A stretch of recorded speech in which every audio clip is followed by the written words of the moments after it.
Eh bien, Chamy Langlois, nous accueillons notre journaliste Soisic Belin qui, en général, quand elle nous parle de quelque chose, en a fait l'expérience. Alors, je ne sais pas, là, vous allez nous parler de l'inceste. Non. Vous êtes un peu grande pour faire cette expérience. Non, justement, je n'en ai pas fait l'expérience. Mais je trouvais que c'était un sujet très sensible et que c'était intéressant d'en parler. C'est un acte souvent qui est associé à la blessure, à la trahison d'un lien familial, au détournement de ce même lien familial. Il est traumatique et les personnes qui réussissent à surmonter ces viols, car c'est bien de cela dont on parle la plupart du temps, je précise, de viols subis par des personnes mineures commis par des parents proches. Ces personnes qui s'en sortent, on les nomme des survivants, des résilients. Alors pour bien comprendre ce qu'est la résilience, je suis allée demander la définition à une personne concernée. Elle s'appelle Florence Dailera. C'est une ancienne victime, mais elle n'aime pas ce terme. Elle ne se considère pas comme une victime. Et je vous invite d'ailleurs à écouter son podcast qui s'appelle Rester dans le flow, où elle raconte son parcours. Mais tout d'abord, écoutons ce qu'elle a à nous dire sur la résilience. La résilience, pour moi, en fait, c'est au quotidien, c'est très pragmatique, c'est le lâcher prise. Voilà, savoir lâcher prise, savoir s'observer aussi, et c'est comprendre qu'il y a un problème. Voilà, le regarder en face, il y a un problème. Ok, j'accepte que je suis ou que j'ai été victime, qu'il y a eu ou qu'il y a un traumatisme et je dois m'en occuper. C'est justement faire des choix aussi, le choix de se regarder et le choix de se prendre en main.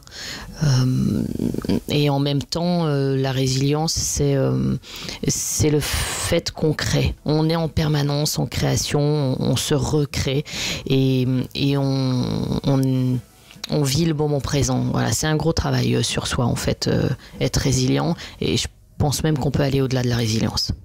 J'aime bien ce qu'elle dit quand elle dit on se recrée. Ça me paraît assez juste, ça. Parce que sinon, elle parle plutôt de la prise de conscience qu'on a besoin d'aller vers la résilience. Mais quand elle dit on se recrée, je trouve ça assez juste. On reconstruit sur une nouvelle base. Alors, il faut savoir que l'inceste n'est pas reconnu de la même manière selon les pays et les cultures. Au Brésil, chez les Xerente, la notion d'inceste se définit par le nom de famille. Il suffit de ne pas porter le même nom de famille pour que la relation ne soit pas considérée comme incestueuse. Donc, libre à vous d'avoir une relation avec votre oncle tant que ce ne sont pas deux mêmes noms de famille qui se mettent à copuler. En France, la loi considère comme incestueux tout viol ou agression sexuelle commise sur un mineur par une personne de sa famille, parents, frères, sœurs, oncles, tantes, neveux, nièces. Et s'il n'y a ni mineur ni agression sexuelle dans l'histoire, eh bien, cela reste autorisé. Alors attention, si l'on a le droit d'avoir des relations sexuelles consenties avec des membres de sa famille, on ne peut pas pour autant épouser son frère, son père, sa mère, mais c'est possible avec son cousin. Cela fait peu de temps que l'inceste a fait son entrée dans le code pénal. La loi a été publiée dans le journal officiel le 15 mars 2016, et cette loi ne prohibe pas l'inceste au sens large, comme on vient d'en parler, mais que certaines formes. Il n'est en effet pas possible de se marier avec son parent proche, mais si la relation est consentie, les relations sexuelles et la procréation sont de l'ordre du possible. Exemple, si demain une jeune femme de 18 ans a des relations sexuelles avec son père, si tout cela est consenti, cela ne pose pas de problème légal, et dans le cas contraire, on parlera de viol, mais pas de viol incestueux, car la jeune femme est majeure. Donc j'aimerais donc revenir sur cette petite notion d'inceste consenti. Alors on sent comme un petit problème sémantique, comment un inceste, une notion moralement difficile à envisager, à comprendre, comment cet acte que l'on associe le plus souvent à la blessure, au traumatisme, voire au viol, pourrait-il être consenti ? Il suffit de lire les faits divers pour se rendre compte que cela existe. Des pères qui se retrouvent en couple avec leur fille à leur majorité, des relations amoureuses qui naissent entre frères et sœurs, et la progéniture qui en découle. En se mettant à les juger, on a l'impression d'être des moralisateurs à l'extrême. Je crois, je me permets d'intervenir, Soisic Belin, parce que je crois que c'est vraiment important de le comprendre. Vous savez que je suis pour la liberté sexuelle et j'ai combattu à tout niveau. En revanche, je pense que s'il y a un tabou qui doit rester fort, c'est le tabou de l'inceste. Et à partir du moment où un père couche avec sa fille, même si elle est consentante, même si elle a 18-20 ans, de toute façon, il y a une problématique derrière. Il y a une problématique pour cette fille. Et le père est pas très clair non plus, mais le père, je dirais qu'à la limite, il a fait sa vie. Vous êtes d'accord avec ça, j'imagine, Chamy Langlois ? C'est surtout au père qu'il faut... C'est sur le père qu'il faut agir, plus que sur la fille. Parce que la fille a été élevée par ce père. Oui, d'accord, mais si on peut aider la fille à prendre conscience qu'elle est en train de transgresser un tabou essentiel.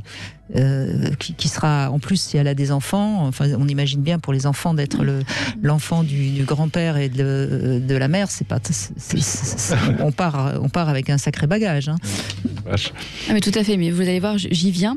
Donc je parle donc on pourrait être taxé d'être moralisateur à l'extrême, de refuser 2 personnes. C'est pour ça que je voulais préciser que c'est un tabou essentiel. Qui vivent une sorte de conte de fées, alors un conte qui serait condamnable non pas par nature mais par la société. Et pourtant, quand on relit la presse, je suis tombée sur le procès d'Amiens, où ce père est accusé d'avoir eu des relations incestueuses avec ses 2 filles mineures à l'époque, et que ces dernières parlent d'amour et de consentement, une des 2 ayant même eu un enfant de cette union. On ne sait plus trop quoi penser. Alors quand on pose la question à Florence Daléra, voici ce qu'elle en pense. Moi, je ne crois pas une seule seconde à l'inceste consenti. Que ce soit, par exemple, entre frères et sœurs, entre un père et sa fille. Voilà, à un moment donné, il y a toujours quelqu'un qui est victime, il y a toujours quelqu'un qui est influencé. Très souvent, ça reste quand même la fille, est influencée par l'homme. Le cas inverse peut se présenter, évidemment, mais il est quand même beaucoup plus rare. Et je pense qu'il peut y avoir à un moment donné de l'amour. Enfin, d'ailleurs, même toujours quand il y a un lien de parenté, il y a l'amour qu'on porte à son père, à son frère, mais je pense que c'est d'abord un jeu d'influence et que ça se transforme, après cet amour se transforme et que c'est un peu comme le syndrome de Stockholm, voilà. Mais je ne crois absolument pas à l'inceste consenti, non, ça n'existe pas. Alors lorsque Florence parle du syndrome de Stockholm, qui consiste à avoir un rapprochement entre la victime et son bourreau, voire à la naissance d'un attachement et des sentiments entre cette victime et ce bourreau, pour Edward Westermarck, c'est un anthropologue qui a étudié les mécanismes d'évitement de l'inceste, pour lui, jusqu'à 6 ans, l'enfant développe un système instinctif de rejet des sentiments amoureux et des pulsions sexuelles vis-à-vis des personnes vivant avec lui. Il s'oppose donc à la conception de Freud sur l'attirance naturelle que l'on pourrait avoir avec des individus de sa famille et à la mise en place indispensable du tabou de l'inceste pour gérer les pulsions. Pour lui, donc Westermarck, l'évitement de l'inceste ne serait pas moral ou social, mais bien biologique. Cette dissociation innée a pour but de diversifier le patrimoine génétique et éviter les tares dues à la consanguinité. La seule faille à ce système inné résiderait dans la coupure, si les frères et les sœurs se retrouvent à vivre séparément pendant une très longue période. De même, une longue période de séparation entre les enfants et les parents. Il y a, selon lui, qu'une longue séparation qui casserait ce que l'on nomme l'effet Westermarck ou empreinte sexuelle inversée.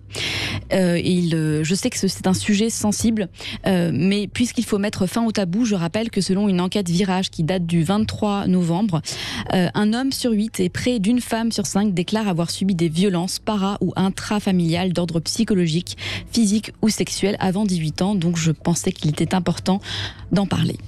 Vous avez bien raison, Soisig Belin. Je reviendrai juste sur ce que dit l'anthropologue. Oui. Il a un peu raison quand on regarde chez les animaux. Très vite, il y a des systèmes instinctifs, puisque là, on est vraiment chez l'animal, qui font que c'est assez compliqué de toute façon de se reproduire entre parents et enfants. Donc, c'est intéressant de constater que chez l'animal, biologiquement, ça existe le tabou de l'inceste. Alors chez l'humain, on voit bien que quand il y a inceste, il y a forcément celui qui a le pouvoir, donc généralement la personne la plus vieille, ou la moins jeune, comme vous voulez, qui quelque part a un petit problème. Il y a un acte de domination. Moi, c'est un peu ce que j'aurais envie de dire pour conclure. Bien sûr, il y a toute une influence de la personne qui élève les enfants qui est en jeu. Ils sont chosifiés en fait, les enfants. Ils deviennent des objets sexuels et non plus des êtres à part entière. Et c'est les laisser dans leur zone de confort que de les laisser aimer ce père. Parce que justement, l'objet à l'adolescence, c'est se séparer des parents et d'aller vers l'extérieur. Et ça, le fait de rester dans la famille est une preuve de manque de confiance en soi, quelque part, qui est traduit par de l'amour, mais derrière, qu'est-ce qu'il y a ? Un amour un peu malsain. Oui. Même. Ouais. Oui, mais qui est dû de toute façon des parents ou de l'oncle. Enfin, je veux dire, l'enfant, lui, il est responsable de rien. Non. Enfin, je veux dire, il est complètement victime, là. Il faut évidemment. Bon, merci Soisig Belin d'avoir mis les pieds dans le plat. Bravo. Et je crois que l'abus sexuel, c'est déjà une terrible blessure. Quand en plus, c'est un abus incestueux, c'est d'autant plus grave parce que là, en effet, il y a trahison, il y a tout, quoi. Il y a tout. Comme dit Nabil, c'est le quintet.